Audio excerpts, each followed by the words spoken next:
Hello दोस्तों, कैसे हैं आप सब लोग। उम्मीद करता हूं काफी अच्छे होंगे। तो दोस्तों, इंडियन हिस्ट्री का बिगेस्ट आईपीओ आने की जो खबरें हैं मार्केट के अंदर फैलना शुरू हो गई है। अब आप कहेंगे आपने तो Hyundai आईपीओ का नाम सुन रखा है। इंडिया का जो अभी बिगेस्ट आईपीओ है Hyundai का आईपीओ, उससे पहले LIC का आईपीओ था। बट ये आईपीओ जो है लिस्ट हो चुके हैं। अब अगर अपकमिंग आईपीओ की बात करें, जो इंडियन हिस्ट्री का सबसे बड़ा मतलब बिगेस्ट आईपीओ होगा वो है जियो टेलीकॉम का आईपीओ। उसकी खबरें मार्केट के अंदर अभी लगातार चल रही है। अभी रिलायंस ने इसकी ऑफिशियल अनाउंसमेंट नहीं की है। सूत्रों के हवाले से खबर आई है कि जियो टेलीकॉम जो कंपनी है 2025 तक लिस्ट हो सकती है, और ये जो लिस्टिंग होने की संभावना है सेकेंड क्वार्टर या थर्ड क्वार्टर तक ये लिस्ट हो सकती है 2025 तक। और ये जो प्लानिंग है जियो टेलीकॉम के आईपीओ लाने की या रिलायंस रिटेल के आईपीओ लाने की 5 साल पहले ही शुरू हो गई थी। आपको याद होगा 2019 में एजीएम हुई थी, मतलब एनुअल जनरल मीटिंग जो होती है रिलायंस ग्रुप की। उसके अंदर उन्होंने कहा था कि भाई आने वाले 5 साल में हम रिलायंस जियो मतलब जियो टेलीकॉम और रिलायंस रिटेल इन दोनों को लिस्ट करवाना चाहते हैं। तो इनकी 5 साल पहले से ही प्लानिंग थी इन दोनों कंपनीज को लिस्ट करवाने की। दोनों ही बिजनेस बहुत अच्छे चल रहे हैं। जियो टेलीकॉम सेक्टर में अभी इंडिया के अंदर लीडिंग मतलब नंबर 1 कंपनी आप कह सकते हैं, और रिलायंस रिटेल बिजनेस के अंदर अभी आप नंबर 1 कह सकते हैं। रिटेल बिजनेस मतलब जो ये डीमार्ट वगैरह करते हैं, जिस टाइप का बिजनेस। फिर दोस्तों 2019 में जो अनाउंसमेंट हुई, उसके बाद 2020 में कोविड आ गया। फिर इन दोनों आईपीओ के लिए कुछ जो टाइम है वो और डिले हो गया। फिर बीच में और ज्यादा खबरें देखने को मिल रही थी। हर एजीएम से पहले खबरें देखने को मिलती है कि क्या भाई जियो टेलीकॉम का आईपीओ और रिलायंस रिटेल के आईपीओ की अनाउंसमेंट होगी या नहीं होगी।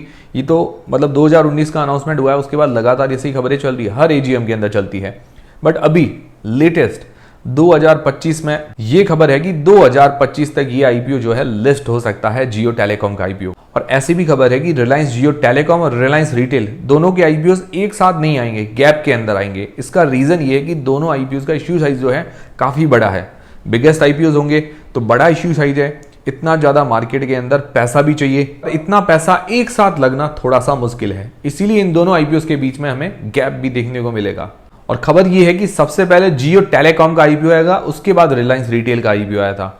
उससे पहले यह भी माना जा रहा था कि भी डी मर्जर भी कर सकते हैं, जैसे जियो फाइनेंस को डी मर्ज कर दिया, मतलब रिलायंस इंडस्ट्रीज इनकी पेरेंटल कंपनी, उससे डी मर्ज कर दिया था। पहले ऐसे खबरें थी कि भी डी मर्ज भी कर सकते हैं, फिर अब वापस से खबरें आ रही आईपीओ लेके आ सकते हैं। तो अभी ऑफिशियली रिलायंस ने इसके बारे में कुछ नहीं बोला है, बट मार्केट के अंदर इनके इश्यू साइज मतलब टोटल कितना इश्यू साइज हो सकता है, इनके मार्केट कैप को लेकर, इनकी टोटल वैल्यूएशंस को लेकर मार्केट में काफी ज्यादा कयास लगाए जा रहे हैं। अब इन दोनों आईपीओ की वैल्यूएशंस क्या हो सकती है, इनका इश्यू साइज क्या हो सकता है, मतलब ये अगर बिगेस्ट आईपीओ होंगे तो कितना बड़ा इश्यू साइज हो सकता है, इनकी टोटल वैल्यूएशंस कितनी हो सकती है, मार्केट कैप कितना हो सकता है, वो सारी चीजें भी जानते हैं। दोस्तों, आईपीओ और स्टॉक मार्केट में इन्वेस्टमेंट करना आजकल काफी लोगों के लिए इंटरेस्टिंग और प्रॉफिटेबल ऑप्शन हो गया है। लेकिन सही आईपीओ या स्टॉक चुनना इतना इजी नहीं होता है, और खुद रिसर्च करना काफी जरूरी है। पर कभी कभी क्या होता है कि हमें इतना टाइम नहीं मिल पाता है, तो हमें एक्सपर्ट गाइडेंस की जरूरत रहती है। और वैसे मैंने काफी प्लेटफॉर्म्स एक्सप्लोर किए हैं, तो उनमें से जो मुझे सबसे बेस्ट लगा स्वास्तिका। मुझे इस प्लेटफॉर्म की सबसे खास बात यह लगी कि आपको सिर्फ ऐप या वेबसाइट के भरोसे नहीं रहना पड़ता, बल्कि 804 मतलब 804 ट्रेंड एक्सपर्ट्स की पूरी टीम अवेलेबल रहती है, जो आपके लिए रेगुलरली रिसर्च करती है, ताकि आपको सही स्टॉक, म्यूचुअल फंड और आईपीओ का सही रेकमेंडेशन मिल सके। और इसके अंदर हर यूजर को एक डेडिकेटेड रिलेशनशिप मैनेजर भी मिलता है, जो आपको stocks, IPO, even algo trading में भी आपको हेल्प प्रोवाइड करते हैं। जिन लोगों ने नया स्टॉक मार्केट में इन्वेस्टमेंट करना शुरू किया है, उनके लिए तो ये सपोर्ट प्राइसलेस है। और स्वास्तिका को 32 सालों का एक्सपीरियंस है स्टॉक मार्केट में, और ये NSC, BSc, MCX, NCDEX, NSDL, CDSL से रिकॉग्नाइज है। तो ट्रस्ट का फैक्टर काफी स्ट्रांग है, और इनका नेटवर्क भी काफी वाइड है। इंडिया के 100 सिटीज में इनके ऑफिसेज हैं। आपको फेस टू फेस बात करनी है या किसी स्पेसिफिक हेल्प की जरूरत है, तो आप अपने पास के ऑफिस में जाकर डायरेक्टली एक्सपर्ट से एडवाइस ले सकते हैं। और अगर आप बिजी हैं तो 24/7 इनके कस्टमर सपोर्ट टीम से कॉल या चैट पर भी हेल्प ले सकते हैं। और मुझे तो सरप्राइज तब हुआ जब मैंने देखा कि सिर्फ 5 मिनट का प्रोसेस है अकाउंट ओपनिंग का। वेबसाइट और ऐप का इंटरफेस काफी यूजर फ्रेंडली है। तो आईपीओ, स्टॉक्स, म्यूचुअल फंड की रिसर्च और आसान हो जाएगी स्वास्तिका के साथ। उसकी लिंक मैंने डिस्क्रिप्शन और पिन कमेंट के अंदर प्रोवाइड करवा दी है। तो अब सबसे पहले जियो टेलीकॉम का एक्सपेक्टेड इश्यू साइज कितना हो सकता है। तो जियो टेलीकॉम का जो एक्सपेक्टेड इश्यू साइज बता रहे हैं कि 6.25 अरब डॉलर के आसपास हो सकता है। मतलब ये फिक्स अमाउंट नहीं, बट इसके आसपास हो सकता है। अगर इसको रुपीज में कन्वर्ट करते हैं तो करीब 50,000 करोड़ रुपए के आसपास इसका इश्यू साइज हो सकता है। तो लास्ट मंथ जो Hyundai का आईपीओ आया था उसका इश्यू साइज था 27,870 करोड़ रुपए, उससे लगभग 2 गुना के आसपास आप मान सकते हैं इस आईपीओ को। इसीलिए ये इंडियन हिस्ट्री के अंदर बिगेस्ट आईपीओ होगा। Hyundai से पहले LIC का आईपीओ था 21,000 करोड़ रुपए के आसपास, और उसी के कुछ टाइम बाद हमें रिलायंस रिटेल का भी आईपीओ देखने को मिल सकता है। और रिलायंस रिटेल का जो इश्यू साइज है रिलायंस जियो टेलीकॉम से भी काफी बड़ा हो सकता है। और जियो टेलीकॉम का आईपीओ, रिलायंस रिटेल का जब आईपीओ आएगा तो मार्केट की कंडीशन के अनुसार आएगा, क्योंकि बड़े इश्यू साइज हैं, मार्केट के अंदर पैसा भी चाहिए। अगर मंदी होगी मार्केट के अंदर तो आईपीओ में थोड़ा टाइम भी लग सकता है। तो मार्केट जब स्टेबल होगा, मार्केट में फ्लो होगा, तब हो सकता है ये आईपीओ हमें देखने को मिले। और भी कई सारे फैक्टर्स डिपेंड करेंगे। और जियो टेलीकॉम आईपीओ के मार्केट कैप की अगर बात करें, मतलब इस कंपनी के मार्केट कैप की बात करें, तो एयरटेल के अनुसार इसका मार्केट कैप जो है लगभग तय होगा, क्योंकि वो उसकी पीयर कंपनी है। और अगर जियो टेलीकॉम कंपनी की वैल्यूएशंस की बात करें तो जियो टेलीकॉम की वैल्यूएशंस एयरटेल से महंगी ही होगी। अगर अगले साल आईपीओ आता है तो ज्यादा ही इसकी वैल्यूएशंस होगी।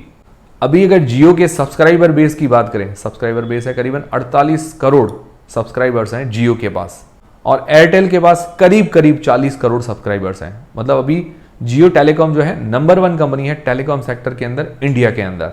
और अभी हाल ही में एयरटेल ने 100 अरब डॉलर का मार्केट कैप जो है वो क्रॉस कर लिया है। मतलब 9 लाख करोड़ रुपए से ऊपर का इसका मार्केट कैप हो चुका है एयरटेल का। और 100 अरब डॉलर के क्लब में शामिल होना भी बहुत बड़ा अचीवमेंट है। तो अब एयरटेल का मार्केट कैप 100 अरब डॉलर के आसपास हो गया है, मतलब उससे ऊपर हो गया है। तो जियो टेलीकॉम का जो मार्केट कैप बता रहे हैं, मतलब जो उसकी टोटल वैल्यूएशंस बता रहे हैं 125 अरब डॉलर उसके आसपास हो सकती है।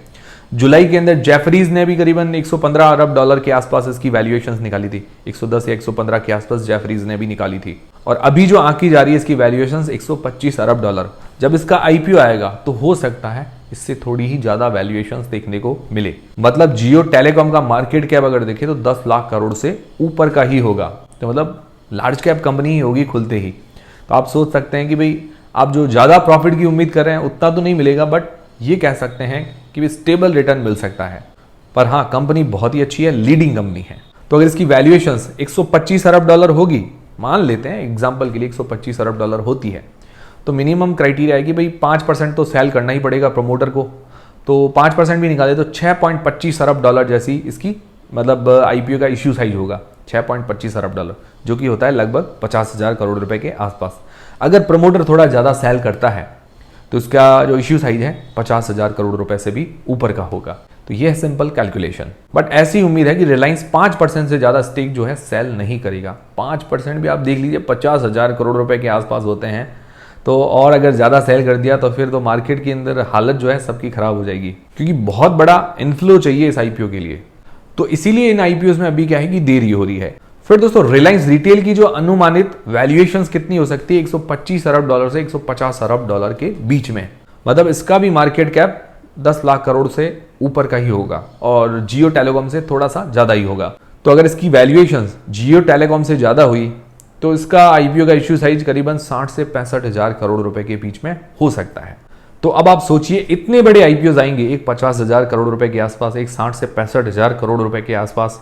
तो मार्केट के अंदर कितना ज्यादा पैसा चाहिए, मतलब रिटेलर्स या जो भी एंकर इन्वेस्टर्स कहें, एनआईआईज कहें, तो कितना ज्यादा पैसा लगाना पड़ेगा मार्केट के अंदर। तो इतना पैसा लगाने के लिए जियो टेलीकॉम के आईपीओ या रिलायंस रिटेल के आईपीओ को सक्सेस कराने के लिए सही टाइम की जरूरत है। मतलब मार्केट भी स्टेबल होना चाहिए। मार्केट जब स्टेबल होगा तो वो सही टाइम होगा इन दोनों आईपीओ को लाने के लिए, ताकि देखिए आईपीओ लाएं तो सक्सेस भी हो सके, फेल तो कराने हैं नहीं। ये है जियो टेलीकॉम के आईपीओ और रिलायंस रिटेल के आईपीओ को लेकर अनुमानित डिटेल। अनुमानित इसीलिए कह रहा हूं क्योंकि अभी रिलायंस की तरफ से कुछ भी ऑफिशियल अनाउंसमेंट नहीं देखने को मिली है। मार्केट के अंदर भी ऐसी न्यूज है, जो भी न्यूज है मैंने आपको क्लियर कर दी है, सारी चीजें कैलकुलेशन के साथ भी बता दी है। अगर जानकारी पसंद आई है तो वीडियो को लाइक जरूर करें। और ऐसी भी खबरें कि आने वाले टाइम में एलॉन मस्क का नाम तो आपने सुन रखा होगा, टेस्ला कार जो उसने बनाई है, तो एलॉन मस्क जो है इंटरनेट लेके आ सकते हैं, स्टारलिंक इंटरनेट इंडिया के अंदर लेके आ सकते हैं, जिससे क्या है कि जियो एयरटेल दोनों को ही टक्कर मिल सकती है। और क्या है कि टक्कर मिलेगी तो अभी जियो भी पहले से ही तैयारी करके बैठा है। अभी अगर बात करें तो एआई के लिए एनवीडिया से इन्होंने मतलब वो पार्टनरशिप करने का सोच रहे हैं। अभी रिसेंटली इंटरव्यू भी आए थे मुकेश अंबानी जो है। इसके अलावा अभी जियो टेलीकॉम की बात करें तो गूगल, मेटा, उनके साथ भी पार्टनरशिप के अंदर है। तो जियो जो है स्टारलिंक को टक्कर देने की पूरी तैयारी के अंदर है। तो वीडियो कैसा लगा मुझे कमेंट करके जरूर बताइएगा। टेलीग्राम, इंस्टाग्राम और उसके अलावा स्वास्तिका की लिंक मैंने डिस्क्रिप्शन और पिन कमेंट के अंदर प्रोवाइड करवा दी है, चेकआउट करना मत भूलिएगा। मिलते हैं दोस्तों अगले वीडियो के अंदर।